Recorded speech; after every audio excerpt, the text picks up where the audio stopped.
الحمد لله رب العالمين والصلاة والسلام على خير خلقه سيدنا ومولانا محمد وآله وأصحابه أجمعين أما بعد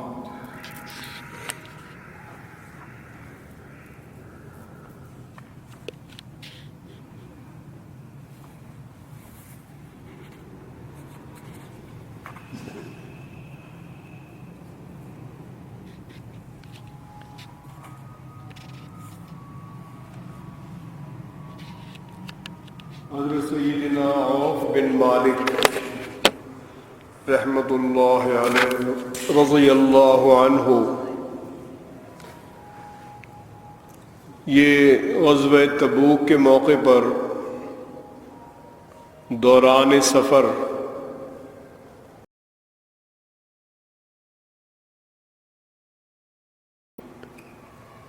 خیمے میں گئے. چھوٹا خیمہ جس میں جناب صلی اللہ علیہ وسلم قیام فرما تھے، تو وہاں پر گفتگو ہو رہی تھی علامات قیامت پر. تو وہاں حضور اکرم صلی اللہ علیہ وسلم نے فرمایا کہ 6 باتیں یاد رکھو. 6 چیزیں پیش آئیں گی میرے اور قیامت تک پہنچنے میں. امام مہدی علیہ السلام کی تشریف آوری سے پہلے اس دور سے لے کر سب سے پہلی چیز آئے گی کہ موتی، میری وفات، یعنی حضور اکرم صلی اللہ علیہ وسلم کی وفات. کیونکہ آج جناب آخری نبی ہیں، آج جناب کے بعد نبوت نہیں ہے. تو نبی عام طور پر آتے رہتے تھے. ایک نبی آتے، ان کی تعلیمات ہوتی، علم ہوتا، ایک جذبہ ہوتا عمل کا. پھر وہ نبی جب دنیا سے رخصت ہو جاتے تو رفتہ رفتہ لوگوں میں ایک سستی آ جاتی تھی. پھر ایک نبی آ جاتے تھے تو تر و تازہ ہو جاتے تھے لوگ. مسلمانوں میں اولیاء اللہ کا سلسلہ چلتا رہا کہ بڑے بڑے حضرات آتے رہے. مجدد آ جاتے تھے. حضرت مجدد الفسانی ہمارے بر صغیر میں آئے. شیخ احمد سرہندی رحمۃ اللہ علیہ، یہ پنجاب کے لیے بہت بڑا اعزاز ہے کہ مجدد الفسانی شیخ احمد سرہندی رحمۃ اللہ علیہ یہ پنجاب میں ہوئے. اور اللہ نے بہت قبولیت دی اور ان کی وجہ سے بہت اصلاح ہوئی. کیونکہ وہ جب تشریف لائے ہیں تو اکبر کا دور تھا. اکبر بادشاہ جو تھے یہ پڑھے لکھے نہیں تھے. بہت کم عمری میں بادشاہ بنے، 14 برس کی عمر تھی، لیکن بہت کامیاب بادشاہ، صحیح معنوں میں بادشاہ تھا،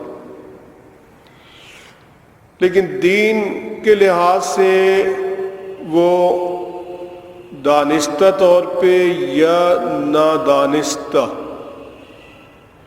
وحدت ادیان پہ چل پڑے تھے کہ سب ایک ہے۔ اس کا فائدہ بھی ہوا، اس کا نقصان بھی ہوا۔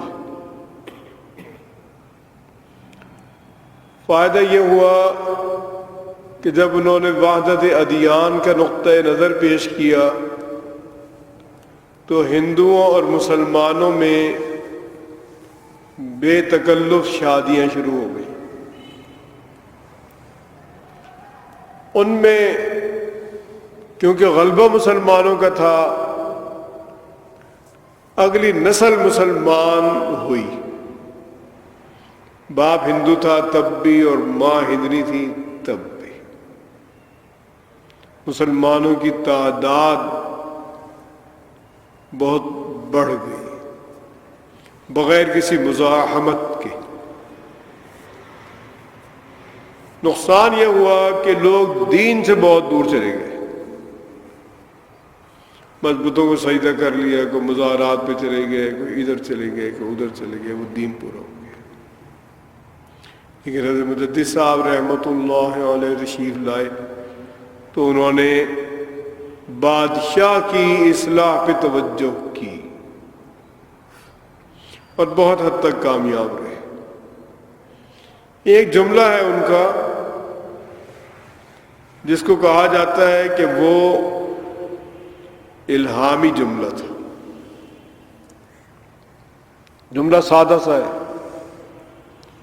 مریدین کی اصلاح کے لیے فرمایا،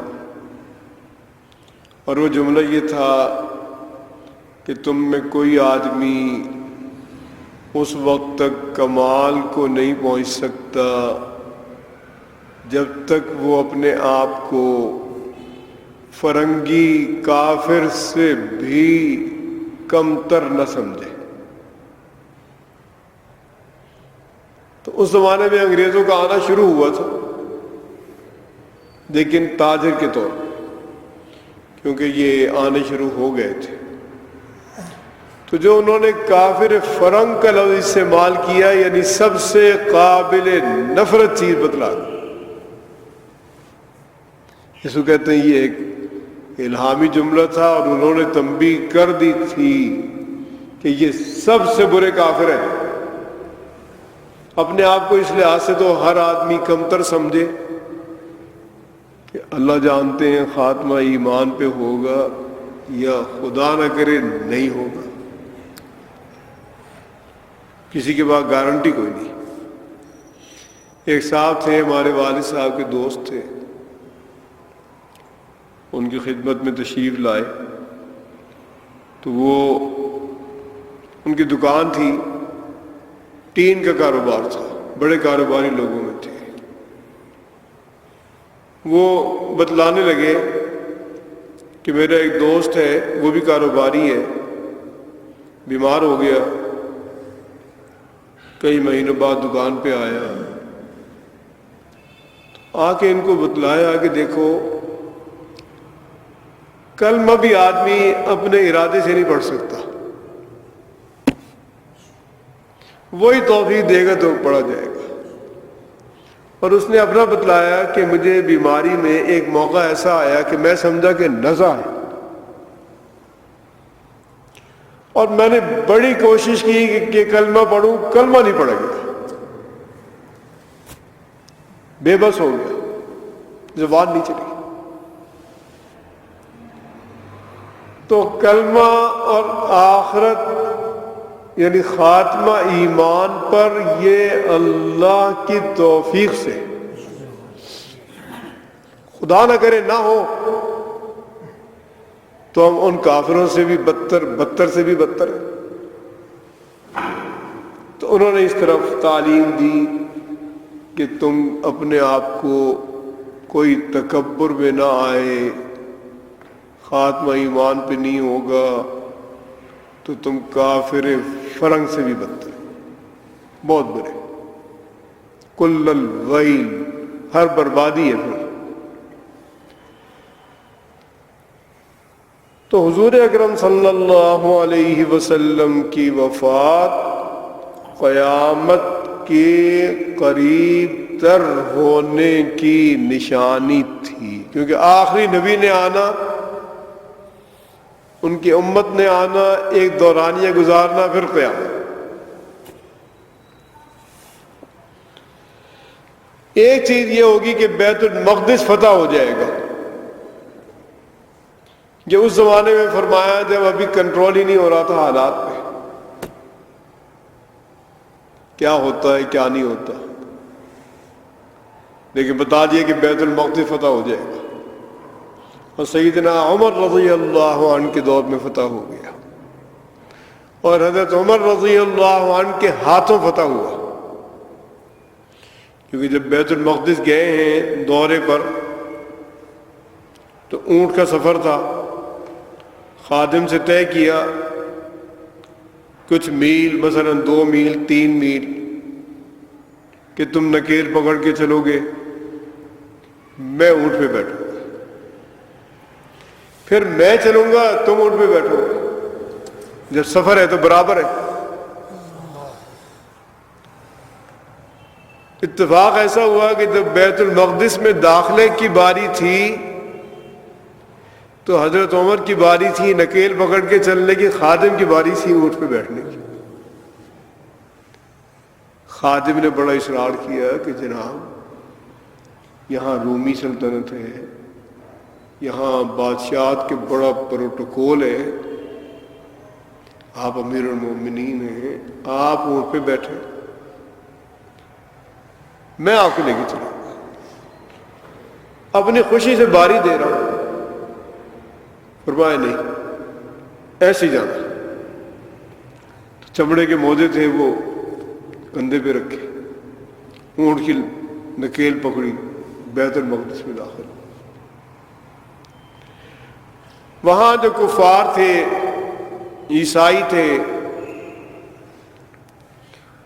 انہوں نے ان کو چابیاں دے دی کہ یہ نہیں چابی، بیت المقدس آپ کا، آپ سے نہیں لڑ سکتے۔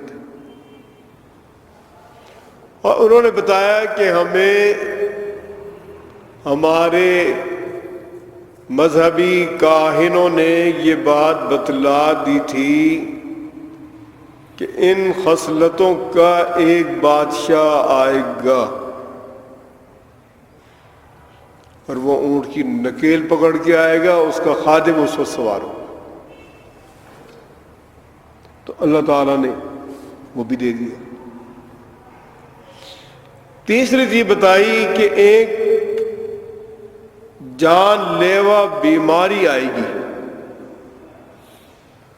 جیسے بکریوں میں بعض بیماریاں آتی ہیں، دانہ نکلتا ہے ان کے ناک میں اور وہ مرتی چلی جاتی ہے، سینکڑوں ہزاروں، یہ وبائی مرض تھا اس دور میں، ممکن ہے اب بھی ہو، کیونکہ اب بہت سے امراض پر طب نے کنٹرول بھی کیا ہے۔ جیسے پہلے چیچک آتی تھی، سینکڑوں ہزاروں لوگ مر جاتے تھے، تو ایک ایسا مرض یعنی طاعون آئے گا، اور اتنے لوگ مر جائیں گے جیسے قواس نامی بیماری میں بکریاں مر جاتی۔ تو وہ بھی بیت المقدس کے قریب ہی آیا، امواس میں، جب حضرت عمر رضی اللہ عنہ شام کے دورے پر تشریف لانا چاہ رہے تھے، آدھا راستہ طے کر لیا تھا، راستے میں پتہ چلا کہ وہاں پر وبا آئی ہوئی ہے طاعون کی۔ طاعون ایک بہت شدید بیماری ہے، بڑی آنت میں ایک پھوڑا نکلتا ہے اور منٹوں اور گھنٹوں میں وہ بڑھتا ہے اور آدمی اس میں وفات پا جاتا، برداشت نہیں کر سکتا۔ تو امواس میں ایسا زبردست طاعون پھیلا کہ چند دنوں میں 70,000 افراد وفات پا گئے. قبر بنانا مشکل ہو گیا. جو لوگ قبرستان جاتے تھے وہ وہیں رہتے تھے، بس اب اگلی باری کن کن کی ہے. تو حضرت عمر رضی اللہ عنہ کے دور میں وہ بھی، اس کی بھی خبر دی گئی تھی. اور جیسے کہ بتلایا جا چکا کہ یہ چیزیں ترتیب سے نہیں ہیں، بس یہ بتایا کہ یہ اس دورانیے میں یہ چیزیں ہوں گی.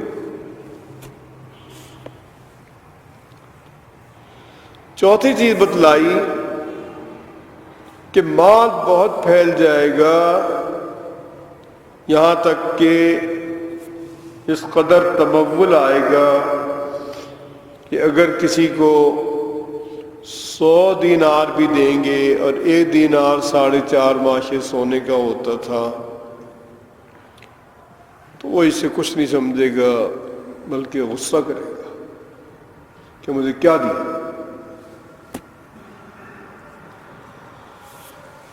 پانچویں چیز بتائی کہ فتنہ پھیلے گا، بے چینی پھیل جائے گی عالم عرب میں، کیونکہ آتا ہے کہ عرب میں کوئی گھر ایسا نہیں ہوگا جہاں یہ بے چینی نہ پہنچے. اور ان برسوں میں عرب بھی اس طرف چل پڑا، کیونکہ یمن کے حالات ہو گئے، سعودی حکومت ہل کر رہ گئی. اب وہ پاکستان کی طرف ان کی نظریں کہ یہاں کی افواج ان کی کمان میں آئیں، یعنی جو لڑائی جھگڑا ہے، جہاں شدید مارکے ہیں، وہاں پاکستانی فوج استعمال ہو. اور شام میں اس سے بھی زیادہ سخت حالات ہیں. مصر میں بے چینی، اور یہ حالات ٹھیک ہونے کی طرف نہیں ہے، کیونکہ عالمی قوتیں اس میں ملوث ہوتی چلی جا رہی ہیں. اب روس بھی آ گیا. روس پہلی دفعہ اپنی افواج کے ساتھ کہیں آیا جنگ عظیم کے بعد، جنگ عظیم دوم کے بعد. اب اس کے تقریباً 1.5 لاکھ یا 2 لاکھ فوج اس نے شام کے قرب و جوار میں اتار رکھی ہے. اب کیا نتیجہ ہوتا ہے اللہ جانے.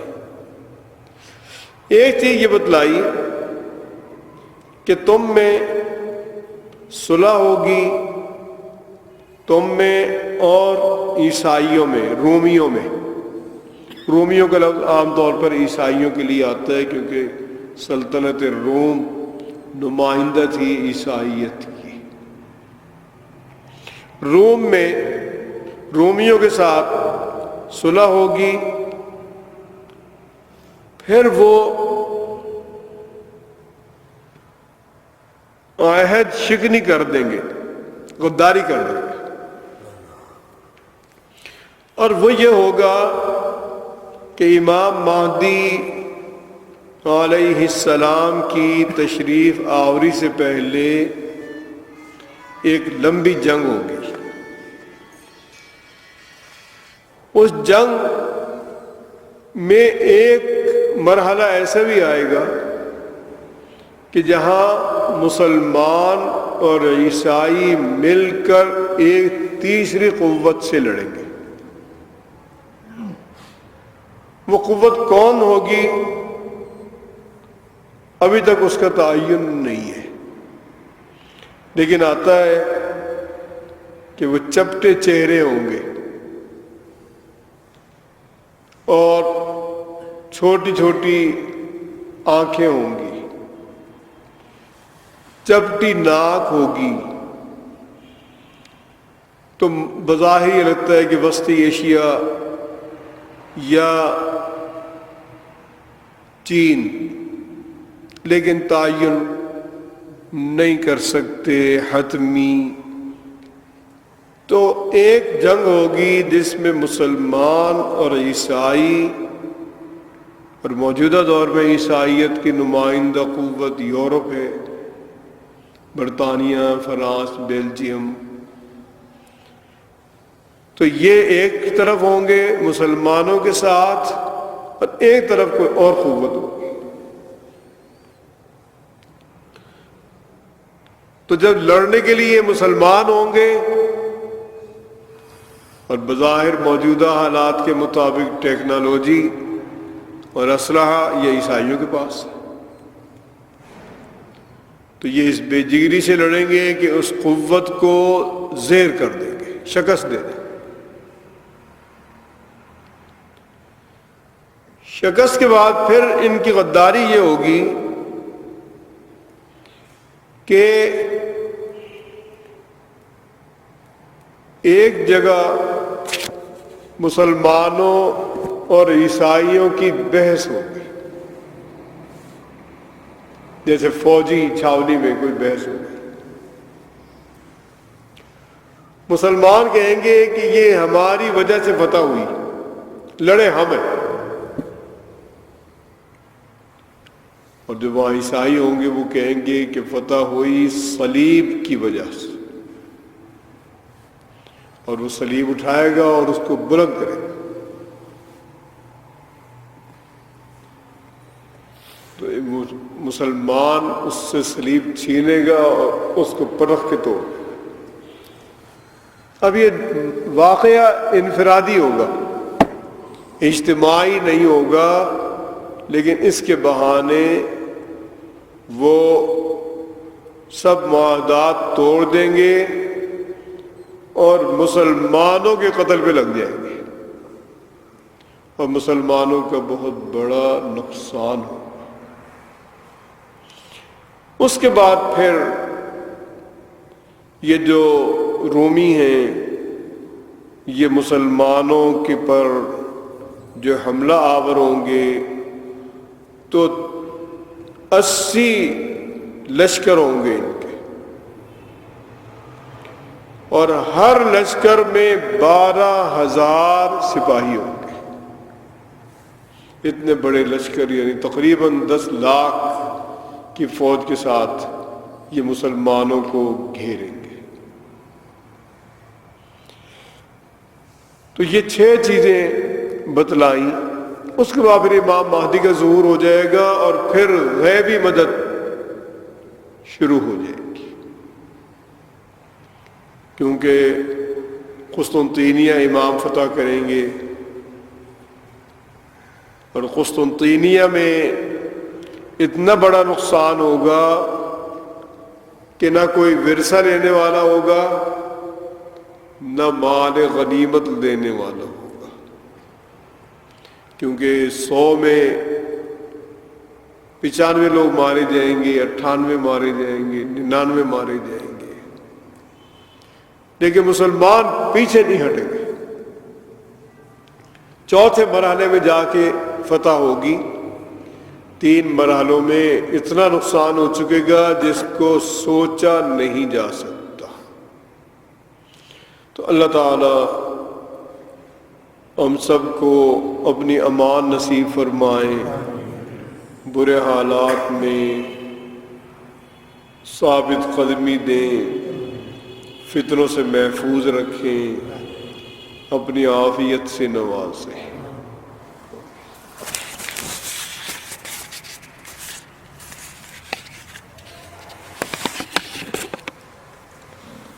اللهم إنا نعوذ بك من غضبك وبرضاك من سخطك وبمعافاتك من عقوبتك، ونعوذ بك منك لا نحصي ثناء عليك أنت كما أثنيت على نفسك۔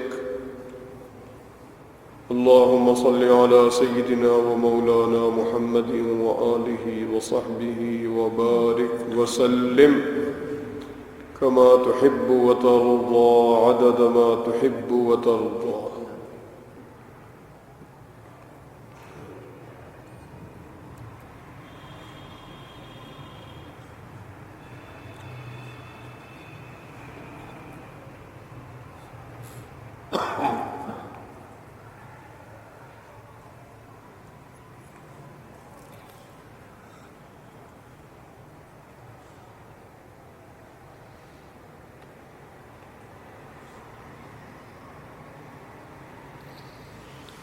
وصلى الله تعالى